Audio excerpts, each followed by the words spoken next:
Halo teman-teman, dalam video kali ini saya akan menjelaskan tentang harga pokok produk bersama dan produk sampingan.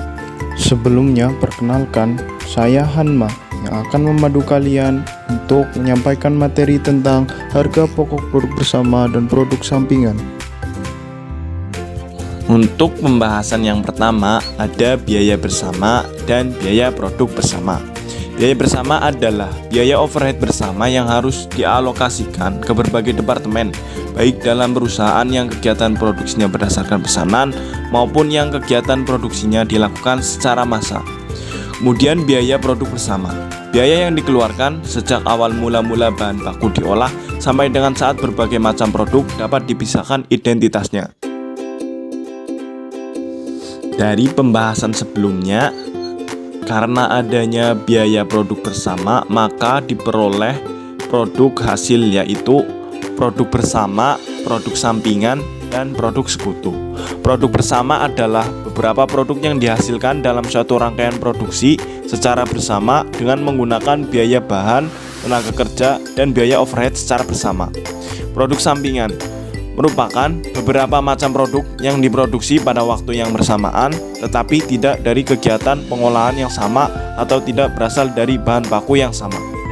Kemudian ada produk sekutu. Produk sekutu atau lebih dikenal dengan produk yang nilai jualnya relatif lebih rendah yang diproduksi bersama dengan produk lain yang nilai jualnya lebih tinggi. Berikut adalah contoh dari produk utama, produk sampingan, dan produk sekutu.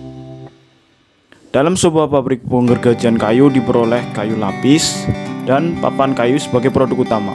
Sedangkan serbuk kayu gergaji merupakan produk sampingan, dan pada penggergajian kayu diperoleh kayu lapis dari jenis kayu yang berbeda-beda seperti sengon, jati, dan mahoni sebagai produk sekutu. Dari ketiga produk tersebut, adapun karakteristik, yaitu yang pertama, produk bersama dan produk sekutu merupakan tujuan utama kegiatan produksi. Yang kedua, harga jual produk bersama dan produk sekutu seharusnya lebih tinggi dari produk sampingan. Yang ketiga, dalam mengolah produk bersama tertentu, produsen tidak dapat menghindarkan diri untuk menghasilkan semua jenis produk bersama jika ia ingin memproduksi hanya salah satu di antara produk bersama tersebut. Yang selanjutnya ada penggolongan produk sampingan.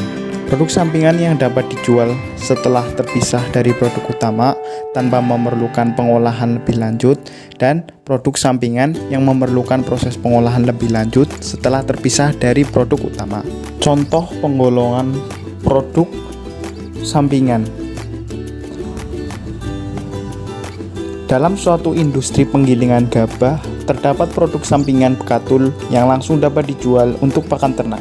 Selain itu, dalam industri tersebut terdapat juga produk sampingan dari pengolahan sekam, yaitu pupuk organik dan media tanam. Untuk pembahasan selanjutnya ada metode alokasi produk bersama. Di dalam metode alokasi produk bersama ada 4, yaitu yang pertama yaitu metode nilai pasar atau nilai jual relatif. Yang kedua ada metode rata-rata biaya persatuan. Yang ketiga ada metode rata-rata tertimbang, dan yang keempat ada metode unit kuantitatif atau satuan fisik. Yang pertama yang akan kita bahas adalah metode nilai pasar atau nilai jual relatif. Metode ini mengasumsikan setiap produk yang dihasilkan secara bersama mempunyai nilai jual atau nilai pasar yang berbeda. Nilai pasar yang berbeda tersebut disebabkan karena tingkat pemakaian biaya yang berbeda pada masing-masing produk bersama. Metode nilai pasar ini terdiri dari 2 metode, yaitu metode nilai pasar saat split off point dan metode nilai jual hipotesis. Yang kita akan bahas yang pertama ada metode nilai pasar saat split off point.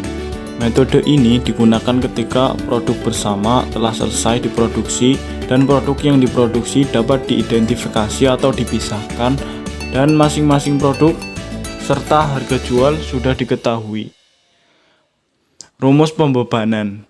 Pembebanan sama dengan jumlah nilai jual masing-masing produk per jumlah nilai jual keseluruhan produk dikali biaya bersama. Metode nilai jual hipotesis. Metode ini digunakan apabila suatu produk tidak bisa dijual kepada titik pisah atau batas yang seharusnya produk tersebut selesai. Maka harga jual tidak dapat diketahui pada saat titik pisah tersebut, karena produk tersebut masih perlu pengolahan tambahan dan mengeluarkan biaya tambahan untuk memprosesnya lagi.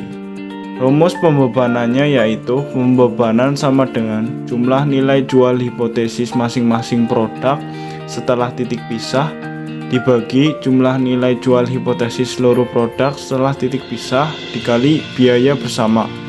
Metode rata-rata biaya persatuan. Metode ini adalah metode yang membebankan produk bersamanya berdasarkan jumlah biaya bersama dibagi jumlah keseluruhan produk dikali jumlah unit masing-masing produk. Metode rata-rata tertimbang. Metode ini muncul karena dari beberapa metode lain tidak memperhatikan bobot sebagai persentase dari ukuran besarnya unit, keseluruhan pembuatan, waktu yang dibutuhkan, dan sebagian dasar untuk mengalokasikan biaya bersama. Adapun rumus dari pembebanannya yaitu jumlah penimbang rata-rata setiap produk dibagi jumlah penimbang rata-rata seluruh produk dikali biaya bersama. Metode unit kuantitatif atau satuan fisik. Metode unit fisik adalah suatu metode dalam pembebanan biaya bersama produk didasarkan atas unit secara fisik atau output dari suatu produk diungkapkan dalam satuan, misalnya berupa volume, bobot, atau ukuran dan karakteristik lainnya. Adapun rumusnya yaitu pembebanan sama dengan jumlah unit masing-masing produk per jumlah unit keseluruhan produk dikali biaya bersama. Untuk yang selanjutnya, ada metode penentuan biaya produk sampingan. Metode perlakuan terhadap biaya produk sampingan ada dua cara. Yang pertama ada biaya produk bersama tidak dialokasikan ke produk sampingan atau tanpa alokasi. Yang kedua ada biaya produk bersama dialokasikan kepada produk sampingan atau dengan alokasi.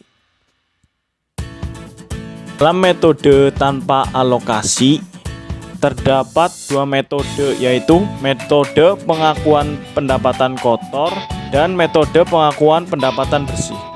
Metode pengakuan pendapatan kotor tidak dilakukan alokasi biaya bersama kepada produk sampingan, sehingga semua biaya bersama dibebankan seluruhnya kepada produk utama.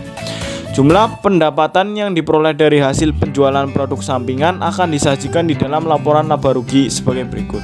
Yang pertama ada pendapatan lain-lain. Yang kedua tambahan pendapatan penjualan utama.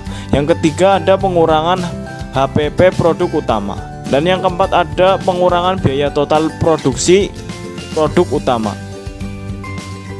Metode pengakuan pendapatan bersih. Dalam metode ini, jumlah pendapatan yang diperoleh dari hasil penjualan produk sampingan akan dikurangi dengan seluruh biaya yang terjadi setelah titik terpisah. Metode biaya pengganti. Metode ini diterapkan pada perusahaan yang produk sampingannya digunakan sebagai bahan dalam proses produksinya, sehingga perusahaan tidak perlu membeli bahan baku dan atau penolong tertentu dari pemasok luar. Kemudian ada metode biaya reversal. Metode ini jumlah biaya bersama dialokasikan kepada produk sampingan dengan cara yang berbeda. Dalam metode ini biaya bersama yang dialokasikan kepada produk sampingan adalah sebesar taksiran biaya produk sampingan pada saat titik terpisah.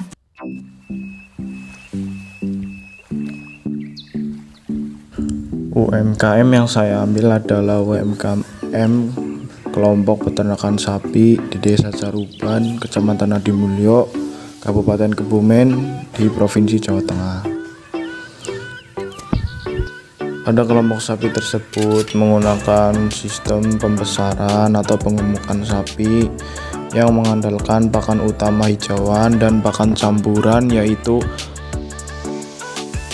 ampas tahu dan konsentrat.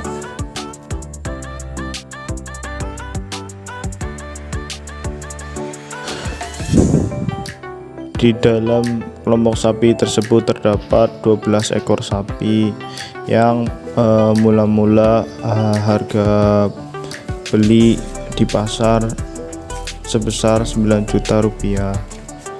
Untuk sampai ini kurang lebih 5 bulan harga jual sapi telah mencapai sekitar 15 juta rupiah. Namun penjualan baru akan dilakukan pada saat Idul Adha nanti tahun depan. Untuk tenaga kerja pada kelompok sapi tersebut yaitu anggota kelompok sapi itu sendiri. Jadi masing-masing orang memegang 1 sampai 2 sapi untuk merawatnya, dari memberi makan, mencari rumput, memberikan pakan tambahan, dan membersihkan kandang. Untuk harga per karung sekitar 50 kilo ampas tahu sebesar Rp45.000. Untuk harga konsentrat seberat 25 kilo sekitar Rp45.000. Satu karung ampas tahu bisa digunakan untuk satu sapi selama kurang lebih 1 bulan, sedangkan konsentrat seberat 25 kg dapat digunakan untuk per ekor sapinya itu selama 1 bulan.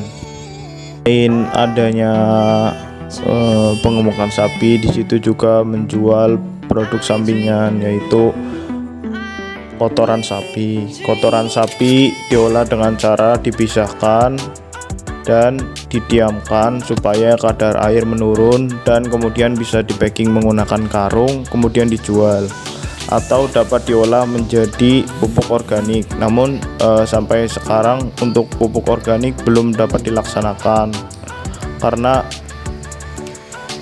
kelompok sapi tersebut perlu bimbingan atau ilmu baru untuk membuat pupuk organik yang baik untuk tanaman.